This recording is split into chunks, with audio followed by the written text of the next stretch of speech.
Continuando con nuestro abordaje de la Web 2.5, redes sociales e identidad digital como parte entre los elementos de la tutoría en ambientes virtuales de aprendizaje, para complementar la parte número 1, retomaremos nuevamente lo que es la Web 2.0 y la Web 3.0. Abordaremos la importancia de las redes sociales, los contenidos en la web, aplicaciones web y finalizaremos con la importancia de la identidad digital, tanto personal como profesional. En ese orden de ideas, y como ya se mencionó en la parte número 1, la web 2.0 y la web 3.0 han cambiado la forma con la cual los usuarios ingresan e interactúan en la web. De esa manera, la web es la plataforma, es el mecanismo de interacción. La información se mantiene viva y constantemente actualizable.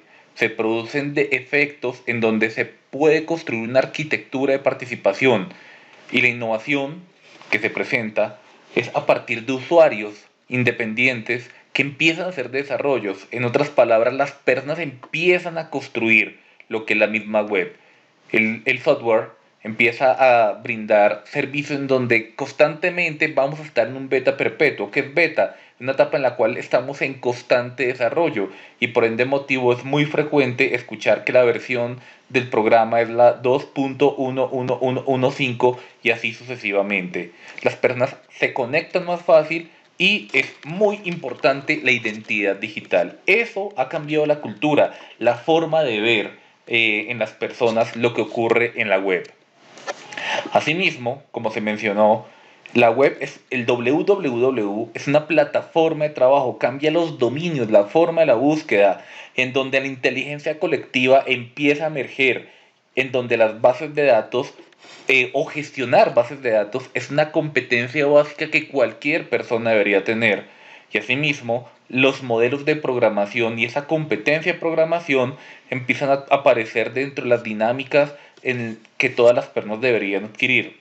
El software, como ocurría antes, ya no se limita a un solo dispositivo. Yo ahora desde el celular o desde el computador puedo tener WhatsApp, o puedo tener Word, o puedo tener Skype, o puedo tener múltiples aplicaciones y estoy interconectado en distintos dispositivos.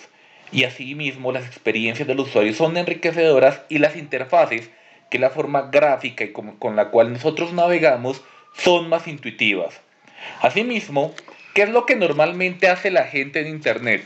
Tenemos los creadores, los que empiezan a crear contenidos, los críticos, los que comentan y opinan sobre todo lo que hay, los colectores, los que agrupan, recomiendan, bajan y comparten, y así sucesivamente. Los usuarios de redes sociales que buscan cuanta red social aparezca, los espectadores que se encargan de leer, y los inactivos que particularmente hacen nada de lo anterior o hacen muy pocas cosas.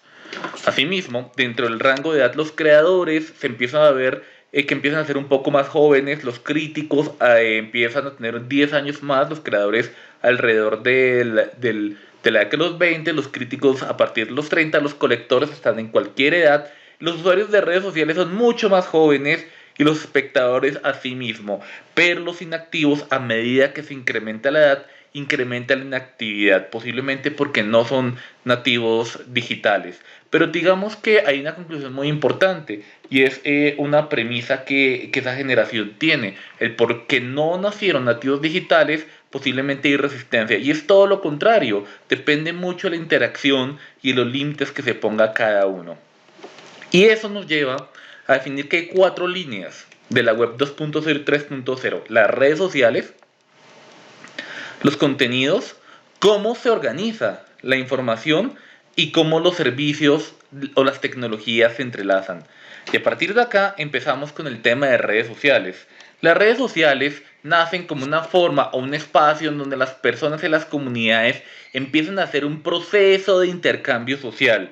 Y a partir de ahí emergen nuevos elementos, como por ejemplo un nuevo vocabulario: etiquetar. Significa que si yo me tomo una foto, particularmente a mí me están nombrando o me están etiquetando o están nombrando la web que yo soy esa persona. Encontrarse con amigos, una hora, un lugar, hacemos una videoconferencia o entre todos empezamos en Messenger y entre todos empezamos a chatear. Abreviaturas y emoticons. Entonces la carita triste, la feliz, la forma en la cual escribimos empieza a cambiar. E incluso empiezan a aparecer formas de comunicarnos diferentes, como por ejemplo en el caso de memes o stickers, para poder utilizar o significar algo. Y eso tiene la implicación de lo que son las redes sociales. Asimismo, hay distintos tipos de redes sociales. Están las horizontales, que proveen herramientas de interacción general y pueden combinar todo.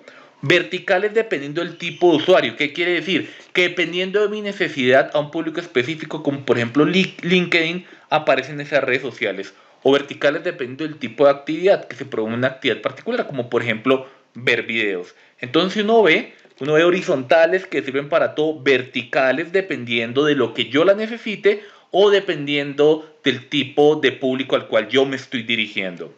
Y asimismo, los contenidos cambian dependiendo de la web, porque a partir de ahí las herramientas cambian para la lectura y la escritura. En el web 1.0, los webmasters o los que crean los creadores de los contenidos eran los encargados de estar ahí.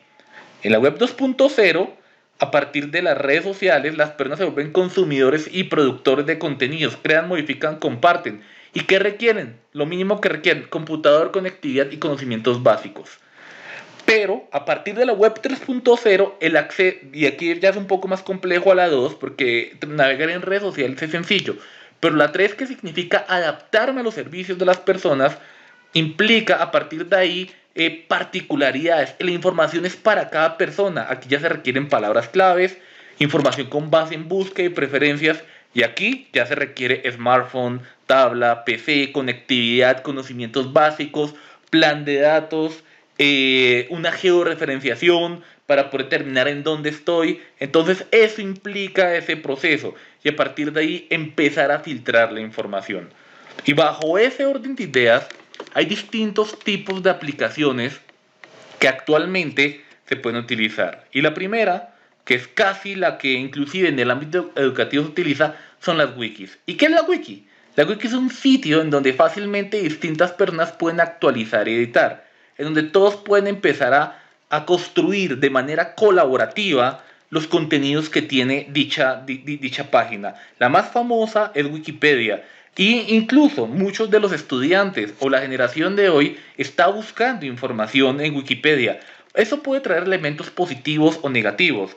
Desde el punto de vista negativo, en donde el estudiante solo se limita a una fuente de información, pero desde el punto de vista positivo, el conectivismo que genera Wikipedia, el hipertexto, el enlace, la posibilidad de navegar, no de manera lineal y aprender de una forma, eso tiene múltiples ventajas y desventajas. Otra puede ser Wikispace, fandom.com, Wix, en donde uno puede empezar a crear páginas o empezar a utilizar contenidos de distinta manera. Y las personas empiezan a crear wikis de lo que quieran, de sus series favoritas, de sus villanos favoritos, de sus telenovelas favoritas, de la literatura favorita, o simplemente de lo que quieran. Y eso empieza a hacer que las personas no simplemente seamos sujetos pasivos de lo que ocurre en la web. Están los blogs, que es un espacio personal donde yo escribo, coloco posts, artículos, noticias, textos, imágenes, hipervínculos, y los blogs a veces tienen un orden cronológico inverso y está al alcance de cualquier persona. Y el más común en la actualidad es Blogspot. Antes era Blogger, pero digamos que termina fusionándose. Y Wix, que también estaba en el tema de wikis, empieza a aparecer y empezamos a ver que las aplicaciones empiezan a tener una serie de combinación de usos. O sea, yo puedo utilizarlo para una wiki, pero también puedo utilizarlo para un blog. Y así sucesivamente esto empieza a migrar. Y tenemos las redes sociales, que como ya se mencionó, tenemos horizontales, tenemos verticales tipo de usuario, LinkedIn, o dependiendo del tipo de actividad. Ejemplo, YouTube, Twitter o Instagram. Entonces en Instagram yo quiero mostrar imágenes, o quiero conectarme a partir de ellas y compartir con imágenes lo que hago. En Twitter lo que pienso o mi opinión sobre determinado tema. YouTube, un video, un contenido visual que es mucho más, que tiene unas características y que tiene elementos que combinan una serie de sentidos. Y así sucesivamente. Pero empiezan a aparecer otros, como por ejemplo el uso de videos, no solo de YouTube, como una red social, también Netflix o los servicios por streaming. Y a partir de ahí vienen más, viene Disney Plus, viene Amazon Prime, vienen muchos más y van a venir más. Porque a partir de inclusive los servicios de televisión por cable van a empezar a modificar. Porque si se dan cuenta la diferencia en la televisión por cable a la diferencia de los servicios por streaming, es que la televisión por cable es lo que estén dando. En cambio, el éxito de los servicios por streaming es lo que yo quiero ver. Y eso cambia y es el sentido de la web 3.0 que se ajusta a mis necesidades.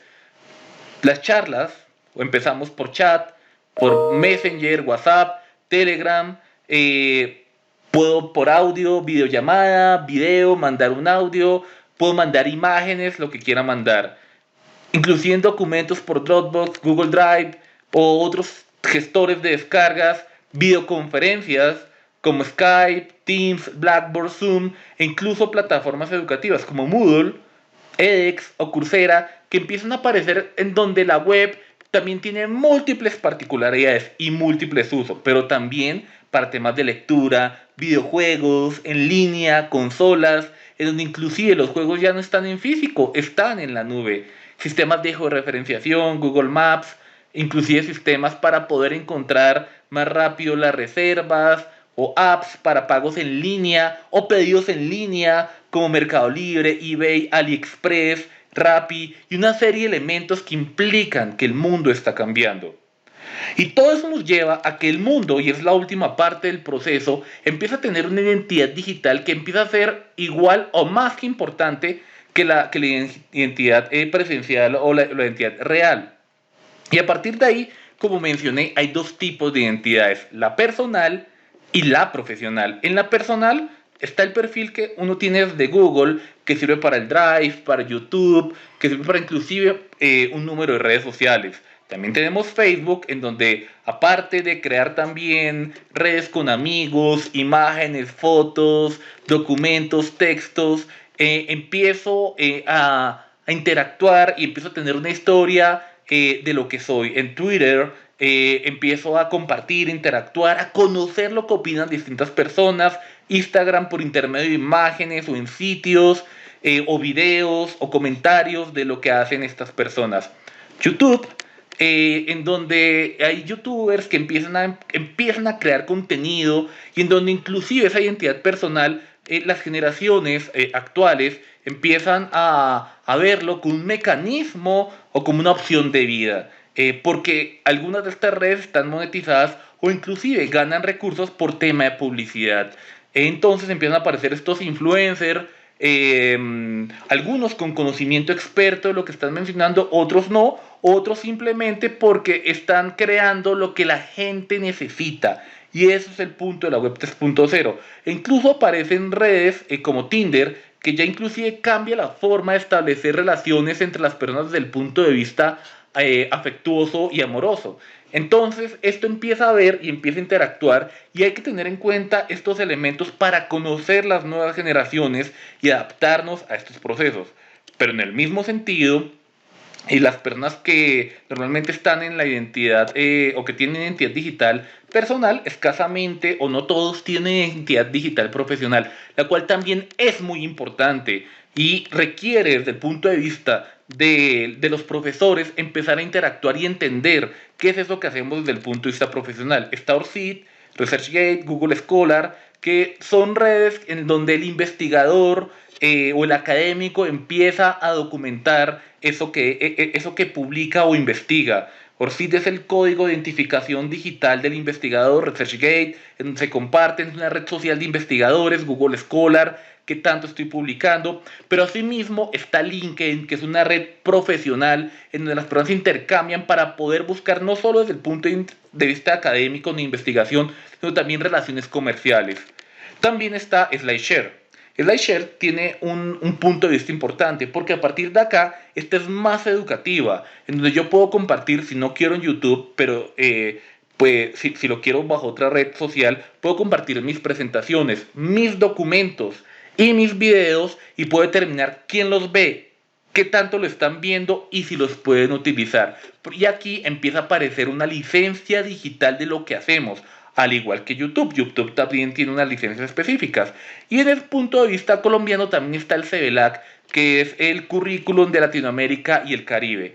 lo que nos lleva a entender que hay distintas formas y hay que empezar a interactuar o a buscar cómo empezamos a reconocer esos procesos para hacerlos parte de nuestra actividad docente. Lo que nos lleva, ya para finalizar, a establecer dos reflexiones. ¿Cómo podemos nosotros en nuestra práctica docente empezar a introducir la web 2.0 y la web 3.0? ¿Cómo empezarnos a adaptar? Y una pregunta importante que cada uno responderá desde sus casas o dispositivos: ¿es necesario construir una identidad digital? ¿Es necesario tenerla personal? ¿Es necesario tenerla profesional? Y si eso fuera, ¿qué ventajas tendrían y qué riesgos tendrían? De esa manera, con esta presentación, vimos una serie de elementos que nos llevan a comprender cómo está la web y cómo nos tendríamos que adaptar nosotros en nuestra práctica docente para empezar a diseñar nuevas estrategias orientadas a los estudiantes que nos están llegando día tras día con esta serie de elementos.